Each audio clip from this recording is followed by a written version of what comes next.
Despite starting the season 1-2, Purdue still made the Big Ten championship by winning 7 of their last 9 games. But now with the loss of Jeff Brom and a lot of roster turnover, repeating as Big Ten West champions in 2023 doesn't seem to be in the cards. So welcome back to the Gridiron Expert, guys, ready to break down everything you need to know about the Purdue Boilermakers heading in to this upcoming college football season. As always, please continue to like, comment, subscribe, share our videos, and check out everything down in the description below, including our expert picks over on our website, thegridironexpert.com. Some of the best college football and NFL spread picks in the entire country over there, beating out over 80% of the national handicappers each of the last 5 years. So if you want a guaranteed winning season, if you want guaranteed money, if you want a guaranteed profit this college football season, this is the place for you. We can guarantee all those things. So sign up for that today. Full year-long subscription, one of the lowest prices in the country. Won't find it anywhere else. Check out our Patreon account as well for exclusive college football content. Become a member of our Patreon Wall of Fame. And check out our mailing address down in the description below as well. Send us some gear of your favorite team, whether that's Purdue or anybody else. We'd love to continue to expand our GE Nation from coast to coast and get more teams in our background as we get ready for this next season. So it is a new era for Purdue football, right? Ryan Walters, the new head coach in West Lafayette. Brom choosing to go back to his alma mater at Louisville. And Purdue really making a fantastic hire, bringing in Ryan Walters over where he was the defensive coordinator at Illinois last year. So he's now the new head coach for Purdue. And last year at Illinois, he was phenomenal. The Fighting Illini had the #1 defense in the country, allowing just 12.8 points per game. So a fantastic defensive-minded coach, young defensive-minded coach, and makes a little bit of history as well, becoming the first head coach without an offensive background, first head coach at Purdue without an offensive background since Leon Burnett back from 1982 to 1986. So a bit of a different hire for the Boilermakers, but one that I think in the end is going to work out extremely well for them. Just maybe not immediately. Because you take a look at the team. The offense brings 6 starters back, which is great, and I love the hire of Graham Harrell as the offensive coordinator. Was the offensive coordinator at West Virginia last year, had a stint at USC, at North Texas. Brilliant offensive mind that I think is going to really pan out if he can stay here, if he can finally find a place and stay there for a while. Losing Aiden O'Connell is unfortunate. I would have loved to have seen O'Connell throwing with Graham Harrell as his coordinator. But Hudson Card coming in from Texas is a really solid pickup. A guy who does have some Power 5 experience and really looked good during the limited time that he played with the Longhorns. A lot of that due to partially being beat out, but also because of injuries as well. Devin Mockabee, though, is returning at running back, had 968 yards and 9 touchdowns last year. The Boilermakers, unfortunately, do lose their top 2 pass catchers, though. So the run game is going to look pretty solid. I think the pass game can be solid. It's just going to be a matter of staying healthy, understanding Harrell's scheme, and building chemistry with a new set of pass catchers. Defensively, 5 starters are back. This is the area where Ryan Walters is going to thrive, right? He is going to be calling the defensive plays in 2023. 5 starters are back. Sanusi Kane back as the leading tackler at safety for Purdue. But this is a Purdue defense that allowed nearly 28 points per game last year, 142 rushing yards per game, 225 through the air. So they've got to improve in just about every aspect defensively. And they did that by kind of bringing in some key transfers, right? Isaiah Nichols coming in on the defensive line from Arkansas, Salim Turner Muhammad coming in at cornerback from Stanford, along with a handful of other transfers to try to bulk up that defense and kind of make Purdue Illinois 2.0 for Ryan Walters. You take a look at the schedule. Purdue's got a tough one. That's why we don't think they're going to repeat as West champions, right? Opening the year against Fresno State. That's not a slouch, right? That's not an easy pencil that in as a win, move on. Fresno State, they won 10 games last year. They're the reigning Mountain West champions. They own the coaching edge with Jeff Tedford, who's a real deal, guys. He's done a phenomenal job with the Bulldogs. And Fresno State, they lose Jake Haener, but they bring in Mikey Keene at quarterback from UCF, which is a fantastic pickup that could lead the Bulldogs to another Mountain West title.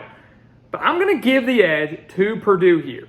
A lot of excitement for Ryan Walters' first game. It is at home, and Fresno State's defense concerns me a little bit. They allowed 151 rushing yards per game last year. This could be an instance where Purdue, something that we typically didn't see much under Jeff Brom, kind of leans more heavily on the running game, not so much the passing game. Maybe a little more balance than we've seen in years past, and they wear down Fresno State and was going to be a very, very close game. Would not be shocked at all if Fresno State won this one, but I'm going to give the edge to the Boilermakers. So Ryan Walters gets his first win as a head coach. They're 1-0. They head into the road game at Virginia Tech. Blacksburg, not an easy place to play. Everybody knows that. Even when Virginia Tech's not good, it's still not an easy place to play. And this is Purdue's first ever trip to Blacksburg. First ever trip to take on the Hokies.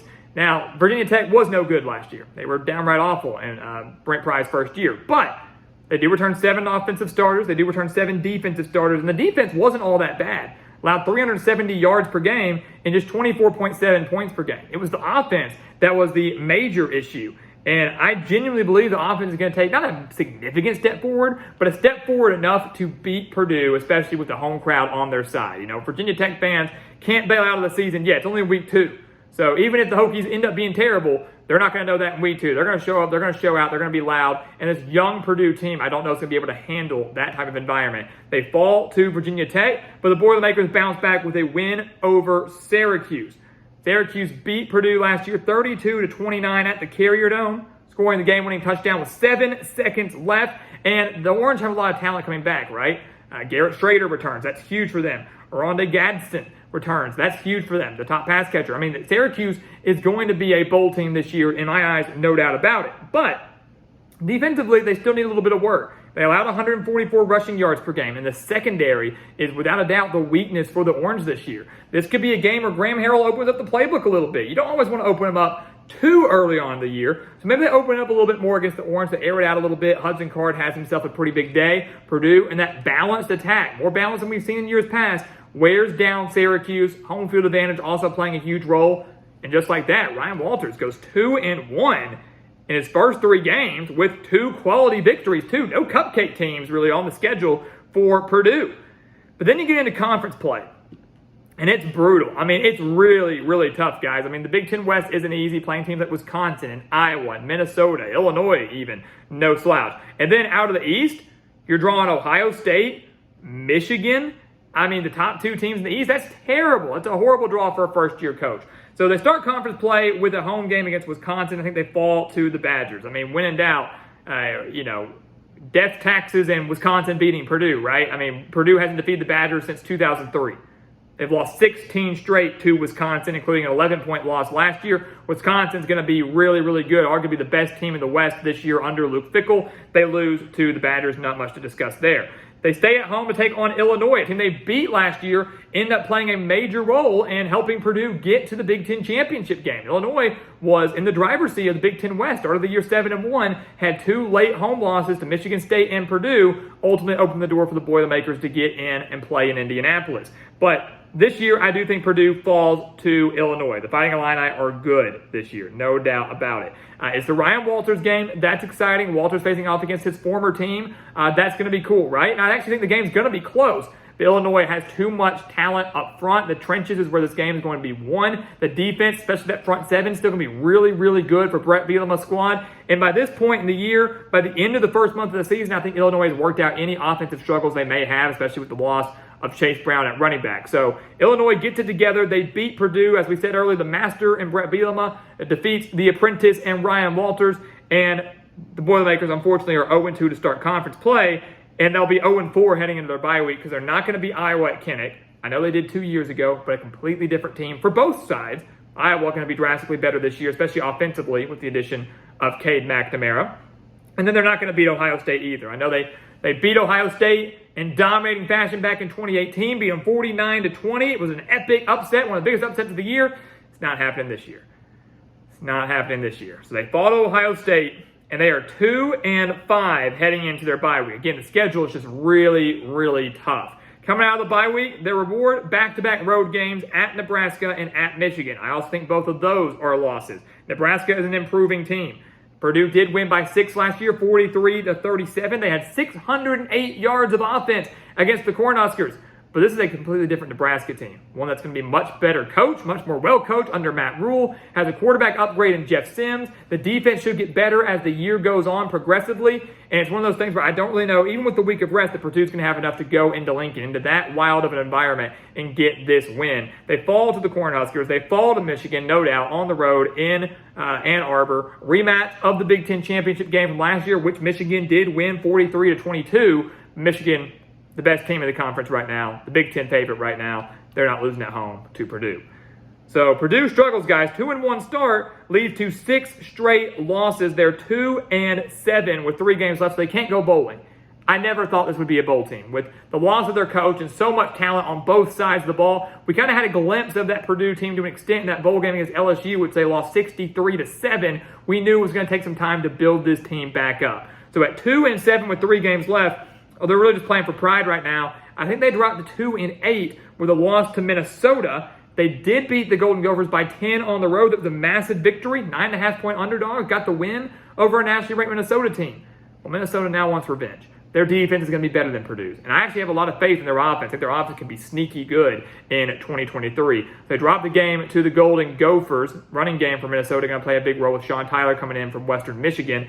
But they win their last 2 games. Give Purdue 2 more wins. So they're going to get conference wins. They're going to get back-to-back conference wins to close out the year. They'll beat Northwestern. They beat them 17-9 last year, and I don't know if anybody's going to lose to Northwestern this year with as bad as Northwestern's going to be and everything that's going on in their program, the hazing scandal. No Pat Fitzgerald, a lot of questions on both sides of the ball. 1-11 last year. It's going to be another rough season for the Wildcats. So Ryan Walters, his squad, should rally the troops and get their first conference win. That's the incentive in every game they play. He gets that first conference win against Northwestern and then closes the year out with a win over their rival, the Old Oaken Bucket in Indiana. They won 30-16 last year, 44-7 2 years ago. These two teams are relatively similar, obviously dealing with a lot of questions on both sides of the ball. Both teams bring in a lot of transfers on both sides of the ball, but Purdue, to me, is more talented. They own the quarterback edge. They own the coaching edge. Currently, right now, with coordinator, I love Graham Harrell right now at Purdue. I think that offense owns a significant edge over Indiana's. Neither defense, I think, is going to be that great, but definitely giving the edge to Ryan Walters and Purdue on the defensive side of the ball. With home field advantage, rivalry game installed, 4-8 for Purdue. They get a season finale victory over the Hoosiers. I know it's going to be a shock for some and disappointing for some to go, how are you going to have them going from Big Ten West champions to 4-8? Like we just mentioned, major roster turnover, brand new coach, and one of the more difficult schedules in the entire Big Ten. Playing all those teams in your own division, on top of the top 2 teams from the other division, on top of a brutal non-conference. There's no gimme games on Purdue's schedule. There's no cupcake team on Purdue's schedule. And credit to them for scheduling it that way, but obviously not ideal for a first-year head coach. 4-8 with 2 conference victories and another Power 5 victory and another victory over a team that won their conference last year. That, to me, pretty successful. Pretty solid foundation being set by Ryan Walters. And then heading into 2024, the only way to go will be up.